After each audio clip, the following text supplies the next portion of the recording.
안녕하세요. 동굴아빠입니다. 이번 시간에는 132회 토질 및 기초기술사 2교시 서술에 대한 강평을 진행하겠습니다. 각 문제 강평에 앞서서 전체 문제 읽어보고 난이도 체크까지만 해보겠습니다. 1번 보겠습니다. 지하차도 개착박스 구조물의 직하부에 연약점토층이 분포하고 있다. 개착박스 구조물의 안정성을 확보하기 위해서 치환공법과 심층 혼합처리, 딥 시멘트 믹싱, 즉 DCM 공법을 검토하고 있다. 다음 사항에 대해서 설명하시오 나왔습니다. 첫 번째 물어본 것, 각 공법별 치마량을 산정하는 방법. 두 번째, 각 공법별 예상되는 문제점과 대책 방안 나왔습니다.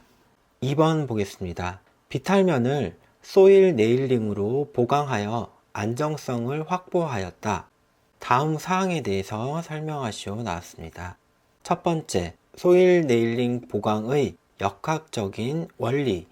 두 번째, 어스앵커 공법과의 차이를 물어봤습니다. 3번 문제 보겠습니다. 테르자기 1차원 안밀 이론과 테르자기 렌듈릭 다차원 안밀 이론에 대해서 설명하시오 나왔습니다. 4번 진동기계가 설치되는 구조물의 기초 설계에 대해서 설명하시오. 5번 부마찰력 네거티브 스킨 프릭션이 작용하는 말뚝 기초의 설계에 대해서 설명하시오 나왔습니다. 우측 페이지에 6번 보겠습니다. 아래 그림과 같이 점토로 뒤채움한 옹벽이 있다. 옹벽 배면 점토의 지표면에서 발생할 수 있는 인장균열의 깊이와 한계 굴착 깊이를 계산하시오. 계산 문제에 나왔습니다. 괄호 안에 조건 보도록 하겠습니다. 단, 한계 굴착 깊이 Critical Depth in Open Excavation은 주동 토합 상태에서 토합 이퀄 0이 되는 깊이를 말한다 되었으니까 이 조건으로 구하면 되는 그런 조건 사항이 되겠습니다. 아래 이렇게 개요도까지 나와 있습니다. 전체 문제 같이 확인해 보았습니다. 이어서는 1번 문제부터 상세한 강평 진행하도록 하겠습니다. 서술 2교시의 첫 번째 문제 보도록 하겠습니다. 지하차도 개착박스 구조물의 직하부에 연약점토층이 분포한다. 구조물의 안정성 확보를 위해서 치환공법과 심층 혼합처리 공법을 검토하고 있다. 다음 사항을 답하시오 문제 나왔고, 물어본 문제는 대제목화해서 이런 식으로 기술한 부분까지도 참고해 보시면 되고요. 문제가 이렇게 긴 경우는 요약해서 문제를 기술하셔도 좋습니다. 어차피 문제에는 이렇게 문항의 번호를 쓸 거고 하기 때문에 문제가 긴 경우는 핵심 위주로 요약을 해서 동굴아빠처럼 이렇게 쓰셔도 된다는 말씀 드리고 진행을 하겠습니다. 대제목부터 보겠습니다. 첫 번째, 각 공법별 치마량을 산정하는 방법. 문제 1번 이렇게 썼고요. 이어서 마지막 페이지 2번, 각 공법별 예상되는 문제점과 대책 방안 해서 물어본 두 번째 문제 이렇게 흐름 가져왔습니다. 자, 1번 내용, 치마량을 산정하는 부분 보겠습니다. 첫 번째 대제목은 설계 및 시공 조건 정리, 개요도를 썼고, 두 번째는 치환공법의 치마량을 산정하는 방법, 그리고 우측 페이지는 심층 혼합 처리 공법을 적용했을 경우 치마량을 산정하는 부분에 대해서 답을 했습니다. 자, 1번 내용 개요도를 보시면은 문제에서 지하차도 박스 구조물이 있는데 그 하부에 연약점토층이 존재하는 경우입니다.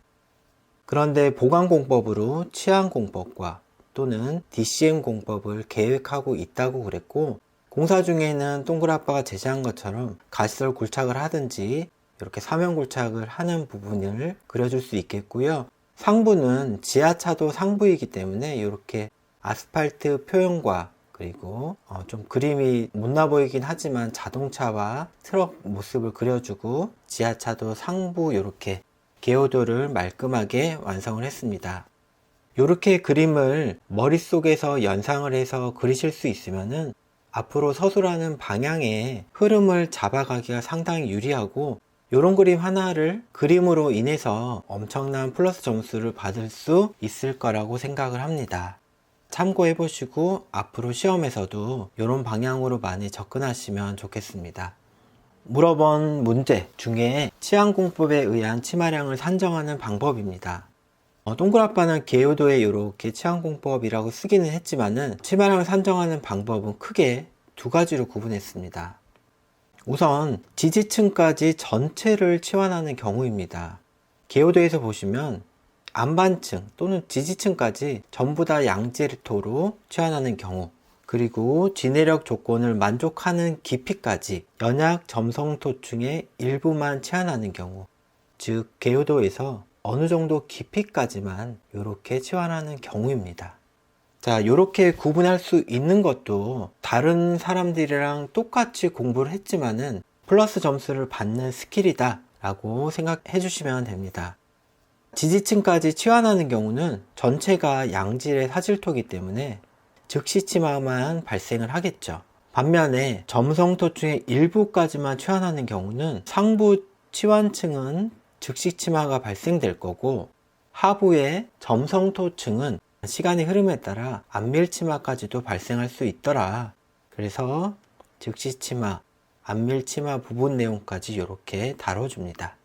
자, 우측에 DCM 공법 내용 보겠습니다. DCM의 치마량을 산정하는 방법은 SCP와 거의 동일한데 참고했던 자료 위주로 가져왔으니까 참고해 보시면 됩니다. 계량부에서 응력 집중을 고려한 간편식이고요. 그리고 응력은 시그마 C, 클레이 점토에 작용하는 응력은 시그마 C, 그리고 DCM에 작용하는 응력을 시그마 P라고 하고 그 평균값을 시그마라고 합니다. 자, 그리고 여기 아래 S1은 계량 지반에 대한 치마량 부분이고 이렇게 개요도 마저 확인해 주시면 되겠습니다.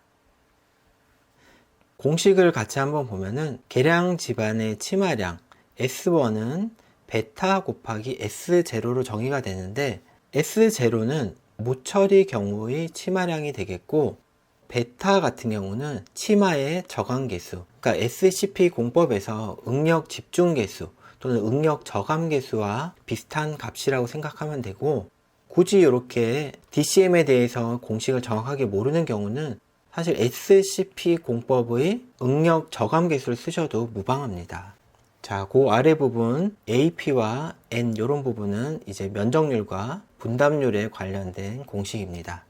자, 이렇게 물어본 사항에 대해서 답을 했고, 그리고 치마량을 산정할 때 이외의 고려사항 이렇게 키워드 위주로 답안을 작성해 보았습니다. 자, 우측 페이지에 물어본 두 번째 문제, 공법별 문제점과 대책 방안이고, 종제목화해서 첫 번째는 치안공법, 두 번째는 DCM 공법을 썼습니다.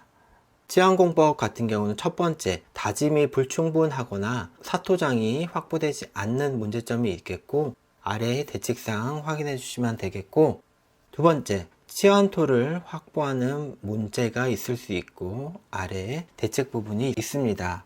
그리고 추가적인 문제점과 대책을 기술을 해 주었습니다.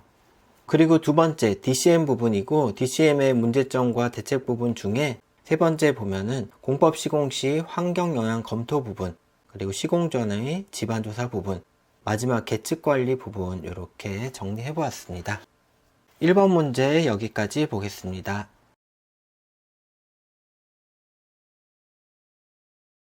2번 문제 보겠습니다. 비탈면을 소일 네일링으로 보강하여 안정성을 확보하였다. 다음 사항에 대해서 설명되어 있습니다. 대제목 1번은 개요, 2번은 소일 네일링 보강의 역학적인 원리, 물어본 문제 1번이었고요. 대제목 3번은 우측 페이지입니다. 어스앵커 공법과의 차이, 이렇게 답안을 기술했습니다. 개요 부분 같이 읽어보겠습니다. 첫 번째, 소일 네일링은 집안에 네일을 삽입하고 정착하여서 네일 및 원 지방 강도를 이용해 보강하는 공법이다 되어 있습니다. 지금 개요 첫 번째는 물어본 문제에 대한 일반적인 내용이 되겠습니다. 두 번째, 소일 네일링 공법은 흙과 보강제의 마찰력이 작용하는 원리, 그리고 아칭 이펙트 효과, 그리고 보강체 자체의 저항력 발휘 원리로 보강력을 발휘함 이렇게 썼고요.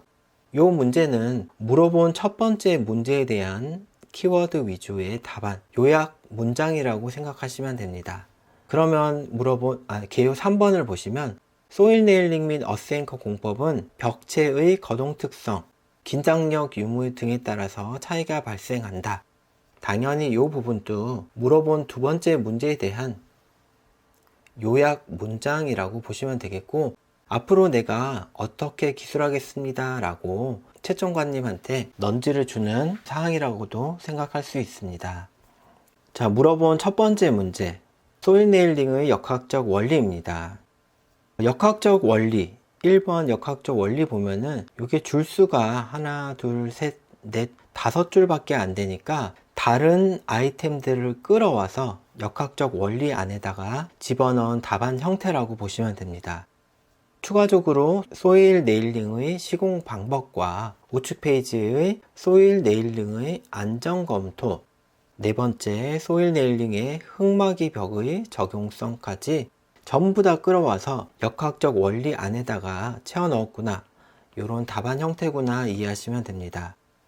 소일 네일링의 역학적 원리는 흙과 보강제의 마찰력으로 인해서 점착력이 증가되고 아칭 이펙트로 인해서 최소 중력 시그마 3가 감소하기 때문에 이렇게 모아원이 커지는, 파괴 포락선까지의 거리가 멀어지는 이런 보강 효과가 되겠고, 마지막으로는 보강제 자체의 저항력을 발휘하는 구조물로서 소일 네일링은 지방과 네일의 보강 지반인 중력식 구조물의 역학적 원리를 가진다라고 기술을 했습니다.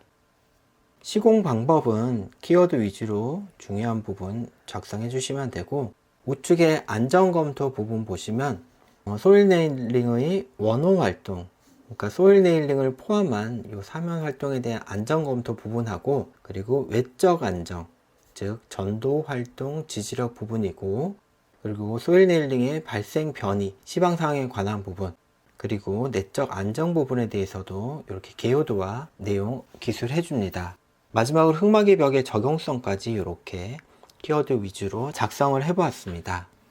우측 페이지에 물어본 두 번째, 어스앵커와 소일 네일링을 비교하는 비교표입니다. 개념도와 거동 특성, 그리고 긴장력, 변이, 벽체, 그리고 주요 특성에 대해서 비교하고 마지막 특징에 대해서 이렇게 구분했습니다. 자, 개념도는 참고해 보시면 되겠고요. 거동 특성을 보시면 어스앵커 같은 경우는 프리스트레싱에 의한 배면 지반의 수동 토합 상태가 되겠고, 변이가 벽체 안쪽으로 이렇게 밀리는 형상을 보입니다. 반면에 소일 네일링 같은 경우는 긴장력이 없으므로 굴착 면측의 변이, 즉 이렇게 넘어가는 주동 상태의 토합을 받게 되고, 변이 형태 또한 벽체 전면으로 이렇게 변이가 발생되게 됩니다. 어스앵커의 경우는 긴장력이 도입이 되고 네일링은 없습니다. 어스앵커의 경우 변이는 거의 없고, 소일 네일링은 구조물 특성상 어느 정도 변이를 허용하게 됩니다. 어스앵커의 벽체는 H8 또는 흙막이 벽체가 되겠고, 소일 네일링은 일반적으로 쇼크리트가 됩니다. 아랫부분에 추가적인 비교 사항, 특징이라든지 이런 부분은 참고해 보시면 되겠습니다. 2번 여기까지 봅니다. 2교시 3번 문제 보겠습니다. 테르자기의 1차원 안밀 이론과 테르자기 렌듈릭 다차원 안밀 이론에 대해서 설명하시어 나왔습니다. 다차원 안밀 이론 같은 경우는 서브노트에 다루지 않아서 분홍색으로 표현을 했는데요. 이번 기회에 제가 요약해 놓은 요 3페이지 정도는 반드시 암기하고, 그리고 추가적인 부분은 능력이 허락할 때 조금씩 추가해서 정리한다라는 생각 가지시면 좋겠습니다. 대제목 먼저 보도록 하겠습니다. 첫 번째 개요, 두 번째 테르자기의 1차원 안밀 이론, 그리고 우측 페이지에 3번 테르자기 렌듈릭 다차원 안밀 이론 썼습니다. 개요 부분부터 보도록 하겠습니다. 첫 번째, 안밀이란 점성토층에 하중을 가하면 과잉 간극수압이 발생되고 경시에 따라 솟아내며 압축되는 현상이다 되어 있습니다. 개요 2번은 점성토층 내의 과잉 간극수압 분포도인데요. 좌측 그림은 보시면 1차원 안밀, 즉 반무한 면적의 하중이 제한되는 경우고요. 우측 그림은 3차원 안밀입니다. 제한된 면적의 하중이 제한되는 경우입니다.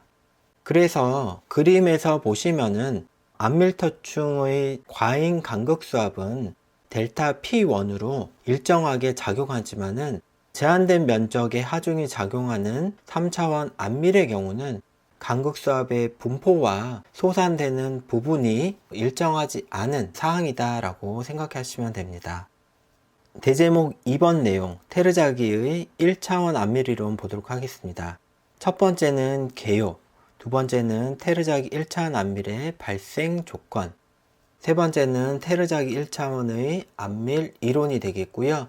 네 번째는 안밀 치마량을 산정하는 방법, 다섯 번째는 테르자기 1차원 안밀 이론의 가정사항 및 문제점이 되겠습니다. 개요 부분은 공부하셨던 부분 참고하시고 안밀 발생 조건 마찬가지입니다. 발생 조건 중에 가장 중요한 부분이 1차원 안밀 이론 같은 경우는 횡 방향의 변이 입실론 H가 제로라는 부분이 되겠습니다.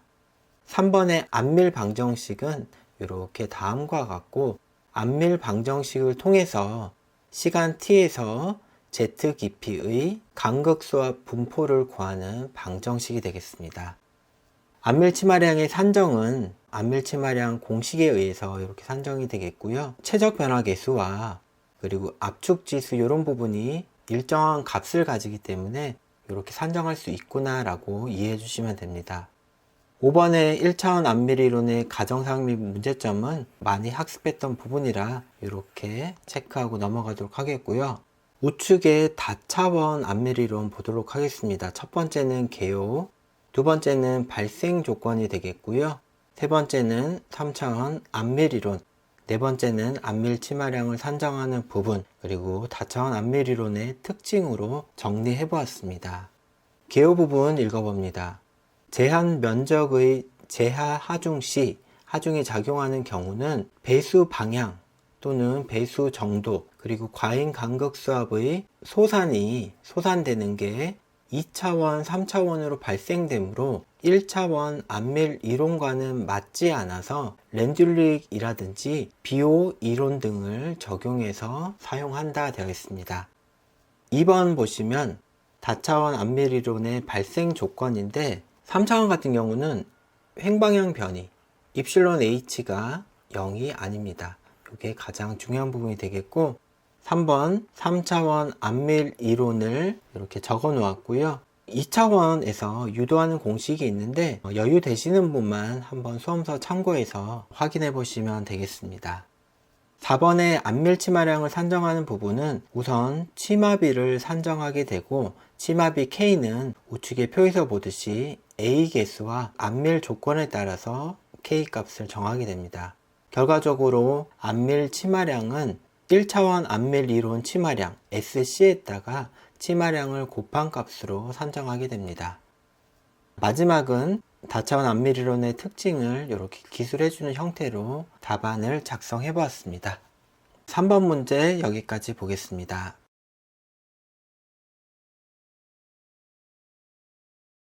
4번 문제 보겠습니다. 진동 기계가 설치되는 구조물의 기초 설계에 대해서 설명하시오 되어 있습니다.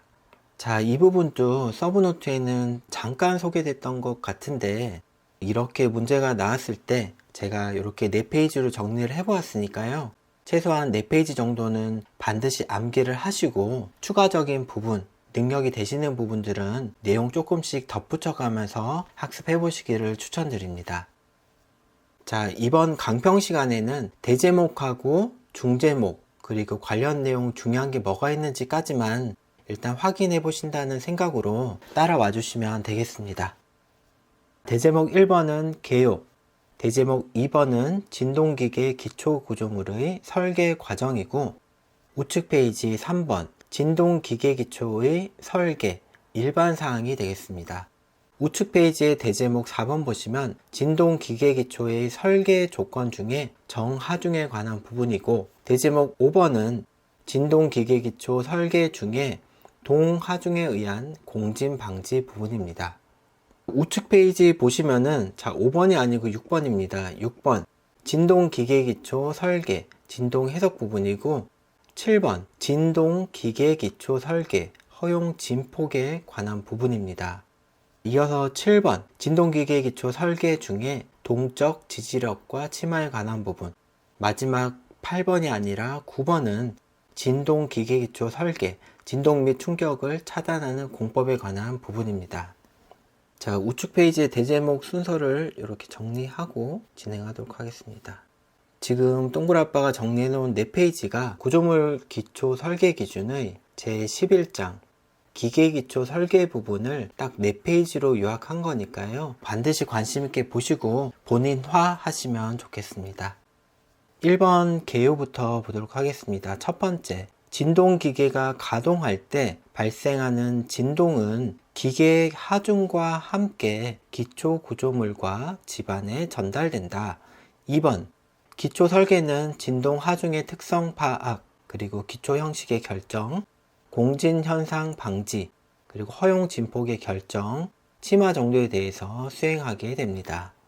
2번 부분 보겠습니다. 설계 과정은 설계 기준 수립, 설계 자료를 수집하고 예비 설계를 수행한 후에 정적, 동적 해석을 수행해서 설계 기준을 검토해서 만족하는 경우는 상세 설계를 하고, 그렇지 않은 경우는 다시 예비 설계 단계로 돌아가게 됩니다. 자, 요 과정에서의 요 키포인트 부분은 나중에 답안지를 참고하시거나 혹은 구조물 기초 설계 기준 부분을 봐주시면 되겠습니다. 3번 문제, 설계의 일반사항 부분입니다. 1번, 동적 거동 해석을 바탕으로 수행한다. 두 번째, 기초 형식을 선정한다. 세 번째, 기초 관련 자료를 획득한다 입니다. 1번 부분 보겠습니다. 소변형률의 집안 특성, 동하중 특성 및 집안과 기초의 상호작용에 영향을 고려합니다. 동적 거동 해석을 하기 위해서는 첫 번째, 진동 하중의 특성을 정할 필요가 있는데, 기계기초 설계하는 경우는 정하중과 진동 하중의 조합으로 하중 특성을 정의하게 됩니다. 진동 하중 특성 중에는 두 가지만 가져왔는데, 기계진동, 조화진동 부분하고 기계진동 중에 주기진동에 대한 부분, 이렇게 대표적인 그래프를 가져왔고요. 이러한 진동 형태, 즉 기계 종류에 따른 진동 형태, 회전형이라든지 충격형, 왕복형에 따라서 해당되는 진동 하중 특성을 고려를 해야 되겠습니다. 그리고 이어서는 기초 형식을 선정하게 되겠고요. 기초 형식이 선정이 되면은 기계 관련 자료를 획득하게 됩니다. 기계 관련 자료는 벤다 도면, 그리고 벤다라고도 하죠. 기계와 관련된 그런 부분 자료를 획득하게 됩니다.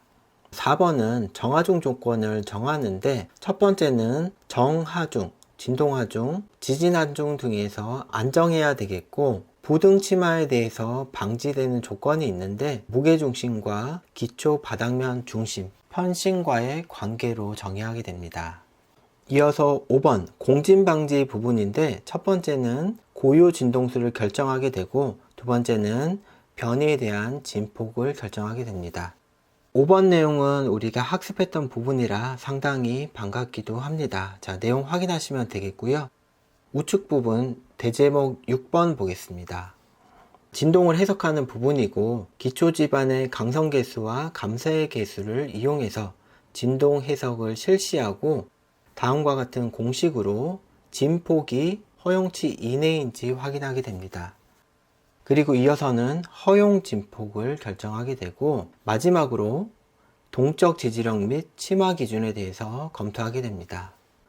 첫 번째로는 치마 기준, 두 번째는 심각한 진동 접곤에 대한 부분, 그리고 느슨한 조립토 집안의 조건 같은 경우가 되겠고, 마지막으로는 진동기계 기초를 설계하는 부분 중에 진동과 충격을 차단하는 부분, 개요도 위주로 이렇게 작성을 해보았습니다. 자, 4번 문제 동그라빠가 정리한 부분과 구조물 기초 설계 기준을 참고하셔서 본인이나 해보시기를 당부 말씀드립니다. 4번 여기까지 봅니다. 서술 2교시의 5번 문제 보겠습니다. 부마찰력, 네거티브 스킨 프릭션이 작용하는 말뚝 기초 설계에 대해서 설명하셔 나왔습니다. 어떤 특정한 부분을 물은 게 아니고 설계 전반을 물어봤기 때문에 부마찰력과 관련된 거의 모든 부분을 학습했던 부분을 잘 정리해서 쓰면 되는 문제가 됩니다. 대제목 1번은 개요, 2번은 부마찰력 발생 메커니즘, 3번은 중립면의 결정 방법, 4번은 부마찰력의 크기를 산정하는 방법, 5번은 부마찰력의 작용하는 말뚝 기초의 지지력을 산정하는 부분, 6번은 부마찰력 작용 말뚝 기초의 치마량 관계, 6번도 부마찰력 및 말뚝 치마량 관계이고, 자, 6번은 조금 문제가 있습니다. 부마찰력이 작용하는 경우 지지력을 증가시키는 방법하고 부마찰력을 저감시키는 대책에 관한 내용입니다. 자, 이렇게 수정하고 내용 보도록 하겠습니다. 1번, 개요 1번입니다. 부마찰력이란 연약한 점성토 집안에 설치된 말뚝의 치마보다 주변 집안의 치마가 클 때 하향으로 작용하는 말뚝의 주면 마찰력을 말합니다.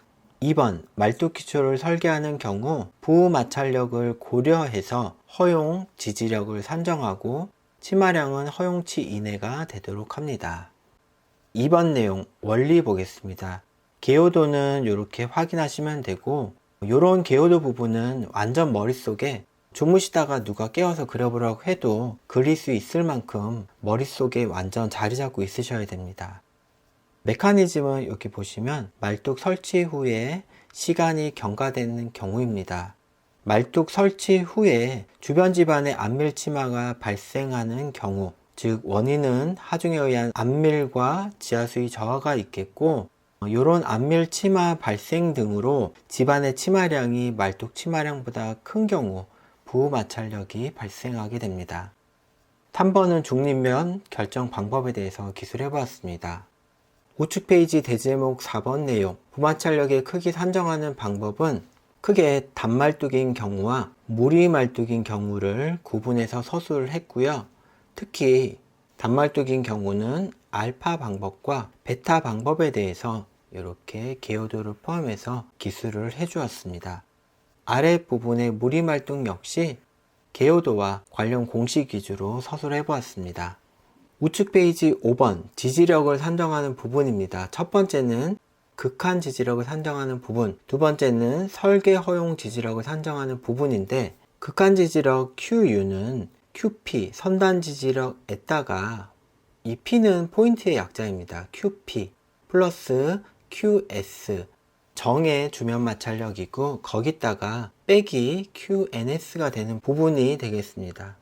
극한 지지력은 이렇게 바로 빼서 구하게 되는데, 실제 설계 시에는 아래와 같이 크게 두 가지로 구분됩니다. 말뚝의 치마가 예상되는 경우, 두 번째는 말뚝의 치마가 작은 경우가 되겠고, 말뚝의 치마가 예상되는 경우는 극한 지지력을 구했던 방법과 동일하게 계산한 다음에 일괄적으로 FS를 나눠서 사용하고, 반면에 치마가 작은 경우는 선단과 주면 지지력에 대해서만 안전률을 적용하게 되고, 부주면 마찰력에는 안전률을 적용하지 않은 원값을 그대로 빼줍니다. 자, 대제목 6번 내용은 부주면 마찰력이 작용하는 경우 지지력을 증가시키거나 부마찰력을 저감하는 대책 내용으로 기술을 해보았고, 마지막 7번은 부마찰력과 치마량 관계에 대해서 기술을 해보았습니다.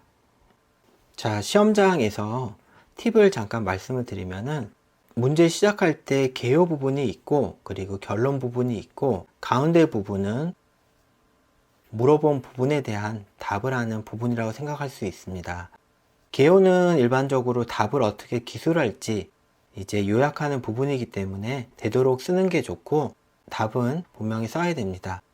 그런데 결론 부분은 방금 5번 문제처럼 이렇게 3페이지가 가득 채워지는 경우는 그냥 본문 내용이 결론을 담고 있다라고 생각하시고 굳이 안 쓰셔도 됩니다.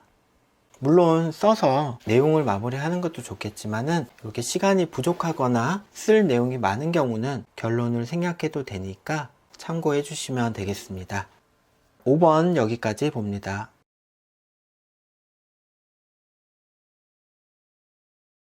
자, 6번 문제 봅니다. 아래 그림과 같이 점토로 뒷체험한 옹벽이 있다. 옹벽 배면 점토의 지표면에서 발생할 수 있는 인장균열의 깊이와 한계 굴착 깊이를 계산하시오 나왔습니다. 단 한계 굴착 깊이 Critical Depth in Open Excavation은 주동 토합 상태에서 토합이 0이 되는 깊이를 말합니다. 대제목 1번 내용은 인장균열 깊이를 계산해 보았고요. 우측 페이지의 2번 내용은 한계 굴착 깊이를 계산하였습니다. 1번에는 이제 개요 부분이 있고 2번 개요도와 계산 방법 부분이 있고 우측 페이지에 계산 부분이 있습니다. 개요 부분은 인장균열에 대한 정의를 내렸고요. 2번의 개요도 및 계산 방법은 문제에서 주어졌던 개요도와 그리고 계산에 필요한 토질 강도 정수 등을 정리하는 그런 내용으로 보시면 되겠습니다. 그리고 인장균열 깊이를 구하는 이론의 내용을 이렇게 정리해서 썼다고 생각하시면 됩니다. 이어서 이론과 관련된 부분, 공식을 유도해낸 부분으로 우측에 계산을 수행하게 됩니다. 주동토합계수 KA를 산정하고 인장균열 깊이 ZC에 산정됐던 토질 강도 정수들과 인자들을 넣으면 이렇게 인장균열 깊이는 1.74m가 됩니다. 2번 문제 한계 굴착 깊이를 계산하는 방법입니다. 첫 번째는 개요도와 계산 방법이고 두 번째는 계산 과정을 수록하였습니다. 개요도 부분은 이렇게 우리가 학습했던 부분이고 계산 방법은 문제에서 이렇게 주어졌던 부분이 어떻게 한계 굴착 깊이를 구하는 공식으로 변하는지 그 과정에 대해서 서술을 했고요. 마지막으로 계산 부분은 한계 굴착 깊이 HC는 산정했던 토질 강도 정수들과 계수에 의해서 높이를 산정하게 되고 참고로 한계 굴착 깊이는 인장균열 깊이의 2배더라 이런 내용까지 써주었습니다. 6번 문제는 여기까지 보겠고요. 이걸로 132회 2교시 서술에 대한 강평을 마치도록 하겠습니다. 수고 많으셨습니다.